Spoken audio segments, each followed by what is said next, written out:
warahmatullahi wabarakatuh. Perkenalkan, nama saya Anggi Wulandari. Di sini saya akan mendongeng. Nah, di sini dongeng saya Pulau Belumba. Judul Dua Anak Durhaka dalam perspektif asal-usul Pulau Belumba.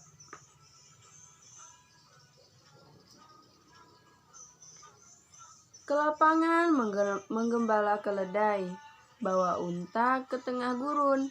Sebelum cerita ini dimulai, izinkan saya membawa pantun. Buah apel di dalam nampan, dimakan sama emak dan bapak. Inilah dia sejarahnya orang Tayan, asal mula Pulau Belumba. Jalan-jalan ke kota Merapi, pulangnya membawa seekor gurita. Saya berdiri di depan ini untuk membawakan sebuah cerita.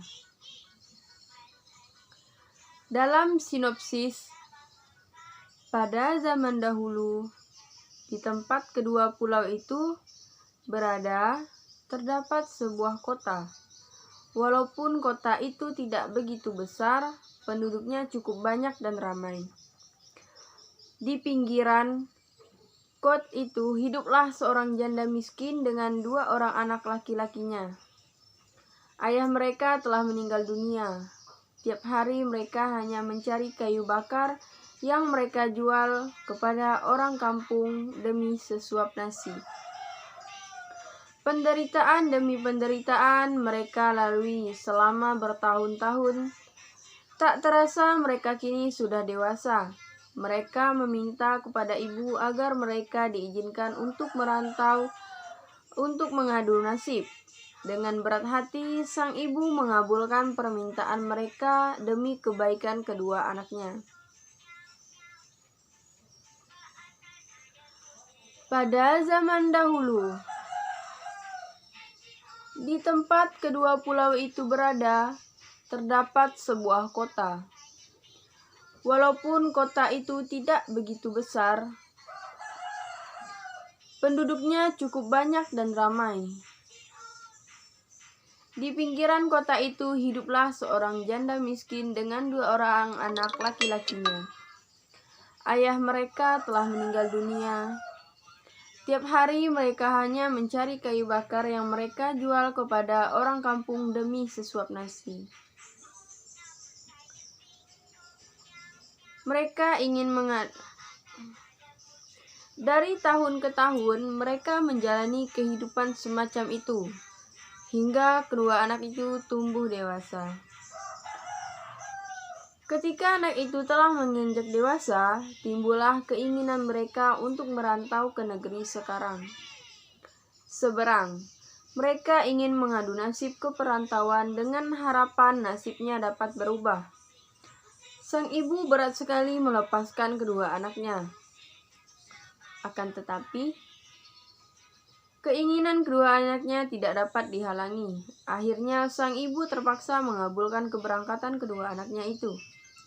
2 ekor anak ayam jantan yang menjadi milik kedua anak itu dititipkan kepada ibunya agar dipelihara sampai mereka kembali.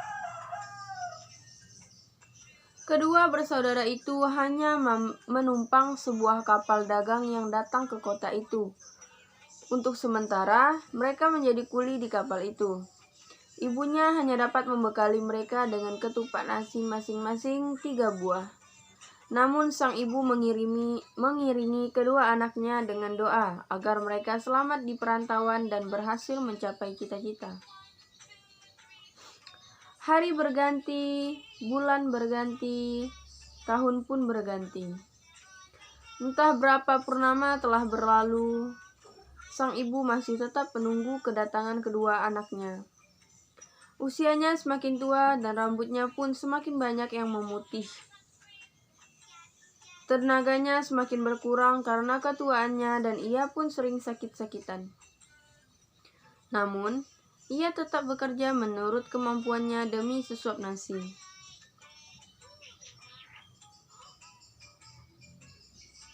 Di perantauan, kedua kakak beradik itu berhasil menjadi orang kaya. Keduanya telah memiliki sebuah kapal yang cukup besar dan bagus. Keduanya memiliki para pekerja dan pengiring. Keduanya pun memiliki istri yang cantik sekali. Setelah beberapa lama merantau, timbul hasrat kedua bersaudara itu untuk kembali ke kampung halamannya di Kalimantan Barat. Kedua kapal kakak beradik itu berlayar menuju Kalimantan Barat. Setelah beberapa lama berlayar, sampailah mereka di pesisir Kalimantan Barat dan langsung menyusuri Sungai Kapuas. Akhirnya, kedua kapal itu tiba di wilayah Sanggau dan berlabuh di Sungai Kapuas. Ibu mereka yang sudah tua mendengar bahwa yang datang adalah kedua anaknya, maka dengan tertatih-tatih ia naik perahu sambil membawa ubi rebus dan 2 ekor ayam jantan. Ketika wanita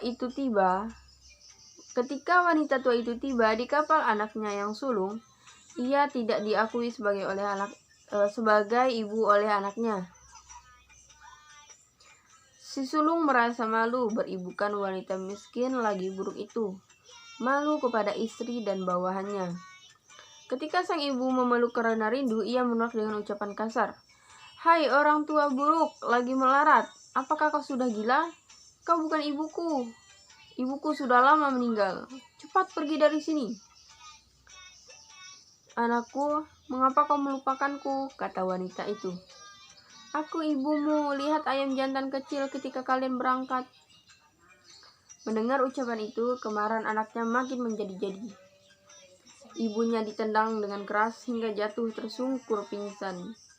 Lama ia tak sadarkan diri. Setelah siuman, ia berjalan menuju kapal anaknya yang lain. Ia berharap akan mendapat perlakuan yang baik di anak bungsunya. Tetapi di kapal anaknya yang bungsu, ia mendapat perlakuan yang lebih kejam. Matanya ditusuk dengan tongkat sehingga menjadi buta. Orang tua itu menangis lalu pulang. Sedih hatinya mendapat perlakuan yang menyakitkan dari kedua anaknya itu. Akan tetapi, kesedihan menjadi sebuah kebencian. Ibu tua itu membuat sebuah pendupan di rumahnya. Pendupan yang sedang ia berasap itu ditaruhnya di lubang lesung. Kemudian ia naik ke atas lesung itu sambil menguncangkan susu kiri dan susu kanannya. Ia berseru, "Ya Tuhan, kedua anakku, anak kandungku telah durhaka kepada ibunya. Apakah benar mereka itu bukan anakku?" Sambil terus mengunyahkan kedua susunya, ibu tua itu berseru lagi, "Kalau mereka itu benar anakku dan mereka meminum air susu ini, timpakanlah bala bencana atas mereka." Tidak lama setelah ibu tua itu menguncangkan kata-kata yang terakhir, angin mulai bertiup. Mula-mula perlahan, makin lama makin kencang.